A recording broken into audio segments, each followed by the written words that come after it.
মৃত্যু থেকে অমৃতের দিকে আমরা সকলে এগিয়ে যাই।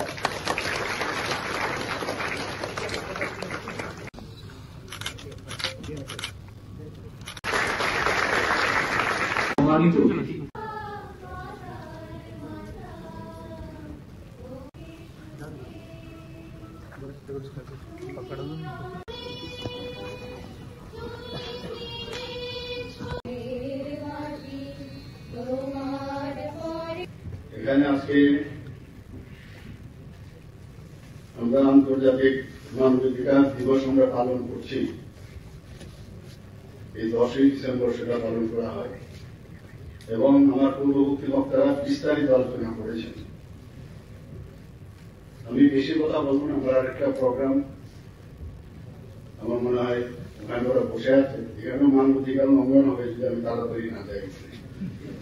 তো আমি বলছিলাম যে এতজন এখানে বক্তব্য রাখছেন, এটা খুব মানবাধিকার বিষয়, হিউম্যান রাইটস বিষয়টা খুব মানে আমার মনে হয় এত ব্রড যে সব ক্ষেত্রে কিন্তু এটা প্রযোজ্য এবং আমার মনে হয় এটা ইনহেরেন্ট, এটা ক্যারেক্টার। কোনটা ঠিক কোনটা বেঠিক, কিছু লঙ্ঘন হচ্ছে কিনা এটা কিন্তু ভিতর থেকেই চলে আসে, ছোটবেলা থেকেই চলে আসে। এবং আমরা জানি যে law is nothing but common sense.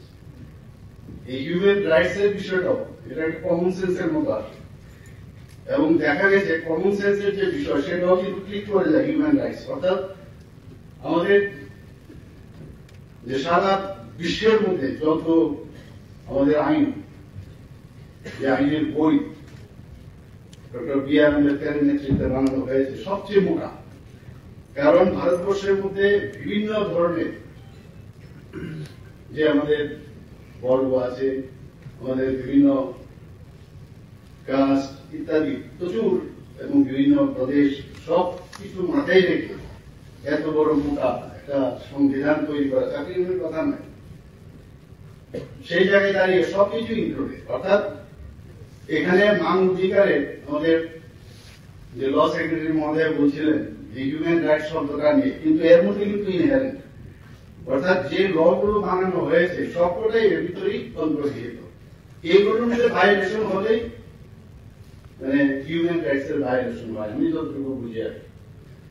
আমরা জানি অনেক সময় গার্হস্থ্য সমস্যা ঘরের ভিতর হলে বা ঘরের ভিতরে একজন বলবে তাড়াতাড়ি চলে যান মহিলা কমিশনে চলে যায়, অর্থাৎ এখানে হিউম্যান রাইটস এর একটা প্রবলেম হয়েছে। মহিলাদের উপর অত্যাচার হচ্ছে, গার্হস্থ্য সমস্যা হিউম্যান রাইটস কমিশন।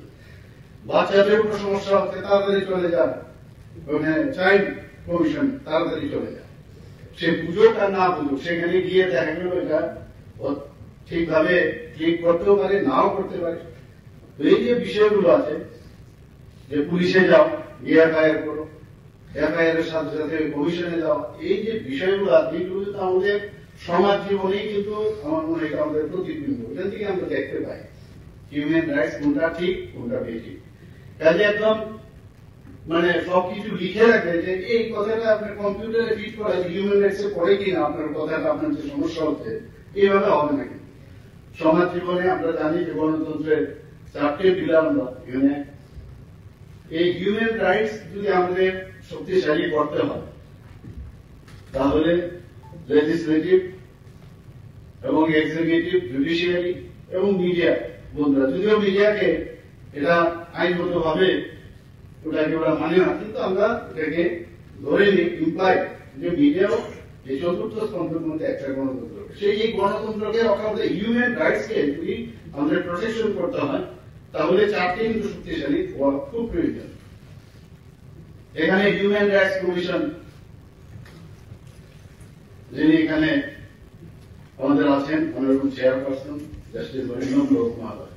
এখানে আমার ব্যক্তিগত যে সমস্যা, আমাদের একটু আগে আমাদের ডিজি সাহেবও বললেন, আমাদের সেক্রেটারি মহোদয়, হিউম্যান রাইটস সম্পর্কে যদি আপনারা বলেন যে একটা নতুন আমরা যে বিষয়গুলো আগে এতটা দেখতে পারতাম, এগুলো কিন্তু মানবিক উন্নয়ন ফর এক্সাম্পল উজ্জ্বলা যোজনা, এটাও কিন্তু যে উজ্জ্বলা যোজনার মাধ্যমে যে ধোঁয়া মুক্ত যে চুলা সেটা দিতে হবে, এটাও কিন্তু হিউম্যান রাইটস ভায়োলেশনের ওরা আগেই কিন্তু নিষেধ করেছেন। আমাদের আয়ুষ্মান ভারত, যে প্রতিটা মানুষকে তার যে স্বাস্থ্যের জন্য তার যে অধিকার, তার জন্য আয়ুষ্মান ভারত করেছেন। আজকে পিএম আবাস যোজনা, মানুষের বাঁচার অধিকার, তার মাথার উপর ছাদ থাকতে হবে, সেগুলো হিউম্যান রাইটস আগেই করছেন।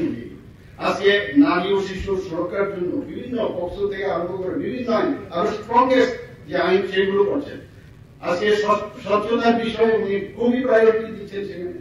সেখানে আমরা দেখি, তো আমরা যাতে স্বচ্ছতার বিষয়ে আমরা আরো বেশি আমরা প্রয়োগটিভ হই, সেই কাজটা কিন্তু একের পর এই কাজগুলো, এইগুলো আমাদের মৌলিক অধিকারের মধ্যে। আমরা শুধু যদি মনে করি ফান্ডামেন্টাল রাইট, আমরা বাইরের জন্য ঠিকই চোখালি ধরে, কিন্তু এইগুলো কিন্তু সামাজিক ভাবে আমি বলবো যে এটাও কিন্তু একটা মানবিক উন্নয়নমূলক বিষয়, এবং আমাদের হিউম্যান রাইটস এর মধ্যেই সেটা বলে। অ্যাক্ট ইস্ট পলিসি আমরা সবাই জানি যে নর্থ ইস্টের যে কি অবস্থা ছিল, আমাদের নর্থ ইস্টকে অবহেলা করা হতো, এবং সেই জায়গার মধ্যে অ্যাক্ট ইস্ট পলিসির মাধ্যমে আজকে এখানে ভিরা মডেল আমাদের দিয়েছেন মাননীয় প্রধানমন্ত্রী। আমি একটা জায়গা থেকে আমি আরেক জায়গায় যাবো, তার জন্য আমার যে কমিউনিকেশন, কেন আমি তার থেকে আমাকে দূরে রাখা হবে, সেই জায়গায় আজকে আমাদের পরিকাঠামো দেওয়া হয়েছে, ইন্টারনেট দেওয়া হয়েছে, ন্যাশনাল হাইওয়ে দেওয়া হয়েছে, আমাদের রেলওয়ে দেওয়া হচ্ছে। তো এর পরে তাছাড়া আপনারা দেখুন হিউম্যান রাইটস ভায়োলেশন কি না হয়েছে নর্থ ইস্টার জন্য। আগে সেখানে আমরা দেখতাম যে উগ্রপন্থী সমস্ত টেররিস্টদের সমস্ত জায়গায় নট, আজকে 11টা থেকে 12টা যে মাননীয় প্রধানমন্ত্রীজির নির্দেশে এবং ওনার মার্গদর্শনে আমাদের কবি শাহজি স্বরাষ্ট্রমন্ত্রীজি যেভাবে এই ওখানে মুভ করেছে, সেই অ্যাকর্ড করার পরে আজকে কিন্তু শান্তি প্রতিষ্ঠিত হয়। যেগুলো হিউম্যান রাইটস যদি মেনটেন করতে হয়, আগে কিন্তু ল অ্যান্ড অর্ডার আমাদের শক্তিশালী করতে হবে। আর বসে বসে আমাদের এখানে একটা যদি এক জায়গা থেকে আমরা যে জানি আগরতলা থেকে যদি আগে আমরা ধর্ণা করে যেতাম বা সাবরুমে যেতাম, কখন যে পড়তো হিউম্যান রাইটস ভায়োলেশন হচ্ছিল, আমরা যেতে পারতাম না। এখন সেই জায়গায় আজকে টেরোরিজমের আমরা বলতে পারি একদম পুরো বিলুপ্তি, ত্রিপুরা তো নাই। তো সেই জায়গার মধ্যে আমরা হিউম্যান রাইটস ভায়োলেশন মাননীয় প্রধানমন্ত্রীজির অ্যাক্ট ইস্ট পলিসির কারণে আজকে আমরা সেটা দেখতে পাচ্ছি। আমাদের বিভিন্ন যে শিক্ষার কথাই বলি আমরা, জনজাতি সমাজের উন্নয়ন, সেখানেও কিন্তু যাতে তাদের যে হিউম্যান রাইটস সেটা যাতে ভায়োলেশন না হয়, বিভিন্ন পরিকল্পনা আমরা জনজাতি সম্প্রদায়ের উন্নয়নের জন্য আমরা করছি। সেখানে বিস্তারিত হবে, যখন বিভিন্ন জায়গায় আমি যাই সেই কথাগুলো আমি বলি। আজকে এখানে যে যদি আমরা বলি সেকেন্ড ওয়ার্ল্ড ওয়ারের পরে আমরা দেখেছি হিউম্যান রাইটস নিয়ে কিন্তু তারপরেই কিন্তু সেখানে অনেক আলোচনা শুরু হয়, এবং পরবর্তী সময়ে আমরা দেখলাম যে এই হিউম্যান রাইটস এই 1948 সালের 10ই ডিসেম্বর আজকের দিনেই যে universal declaration of human rights জাতিসংঘ সেটা গৃহীত করেছিল, এবং প্রতি বছরই আমরা কিন্তু সেটা পালন করি। এবং ত্রিপুরা রাজ্য 2000 এই ধারাবাহিকতা যাতে আমরা ধরে রাখতে পারি, তার জন্য 2016 থেকে নিজস্ব আমাদের এই মানবাধিকার কমিশন প্রতিষ্ঠিত হয়েছে। আমি একটা কথাই বলবো যে আমাদের ত্রিপুরাতে আমরা চেষ্টা করছি যে সমস্ত মানুষের, আমি যেটা বললাম কমন সেন্স, আমার ফান্ডামেন্টাল রাইট সম্পর্কে পড়াশোনার দরকার নেই, আমার বিভিন্ন রাইট 32 ওনারা বলেন এত ধাপ, এবং আমাদের পক্ষে সাধারণ মানুষের পক্ষে এগুলো করা সম্ভব নয়। তো সেই জায়গায় দাঁড়িয়ে যেটা আমরা বুঝি যে এটা ঠিক হচ্ছে না, অন্যায় হচ্ছে, কারোর উপর নির্যাতন হচ্ছে, কার বিরুদ্ধে অত্যাচার হচ্ছে, তো পলিটিক্যালি যখন করে সেখানে যা মনে হয় যে এখানে রাইটস হওয়া উচিত, প্রপার রাইট হওয়া উচিত, সেটা আমরা বুঝি না। তো আমরা সেইভাবে আমাদের ত্রিপুরা সরকার আমরা চেষ্টা করছি। আজকে এখানে একটা ভালো লাগবে, সবাই কিন্তু এখানে বক্তব্য করে গেছে, মনে হচ্ছে একটা সেমিনার হচ্ছে এখানে, এবং এগুলো আলোচনা আমার মনে হয় ভাষণের ইনোভেশনের থেকে আলাদা একটা যদি স্লট রাখা হতো, বিভিন্ন বক্তা আজকে 3 জন বলবে, সেকেন্ড হবে আরো 2 জন বলবে, বাইরের থেকেও আপনারা যদি আনেন, আমি হিউম্যান রাইটস কমিশনের চেয়ারপারসন জাস্টিস অরিন্দমকে অনুরোধ করবো ভবিষ্যতে আপনারা পাঠ করলে আরো লম্বা একদিন সময় দেবো, ইনোভেশনের ঠিক আগে আমরা চলে যাবো, আমরা এই মঙ্গলদ্বীপ জ্বালিয়ে চলে যাবো, কিন্তু এগুলো খুব ইম্পর্টেন্ট। তার আমরা কোনো বিষয় নেই, এভরি ম্যাটার্স নিয়ে কথা বলা উচিত। আমার খুব ভালো লেগেছে, খুব হেলদি এখানে কথাবার্তা হয়েছে, এবং আমি আশা করি যে শুধু এই যে মানবাধিকার এটা ফাইলের মধ্যে যেন না থাকে, এটা কিন্তু ফাইল, আমি যদি মনে করি যে মানবাধিকার যে আমাদের যে কমিশন আছে তারাই কাজটা করবে, সেটা কিন্তু সম্ভব না। এবং সেটা আমার মনে আমাদের আচরণে, আমাদের মনে আমাদের সামাজিক মূল্যবোধ সেইগুলো যতক্ষণ ধরে না আসবে সেটা কোনোদিনই সম্ভব হয়। আপনারা দেখেছেন যে এতদিন ধরে যারা লাস্ট মাইল অব্দি মাননীয় প্রধানমন্ত্রীজি আমাদের সরকার আসার পর এই কথাগুলো কিন্তু কেউ বলেন যে লাস্ট মাইল অব্দি সরকারের যেসব আমাদের যে বেনিফিশিয়ারি স্কিম গুলো আছে সেখানে আমাদের পৌঁছাতে হবে। আজকে আমাদের সেখানে যাচ্ছে প্রতি ঘরে সুশাসন, আমরা প্রতিটা জায়গার মতো আমরা গেছি, দুবার ওটা করেছি।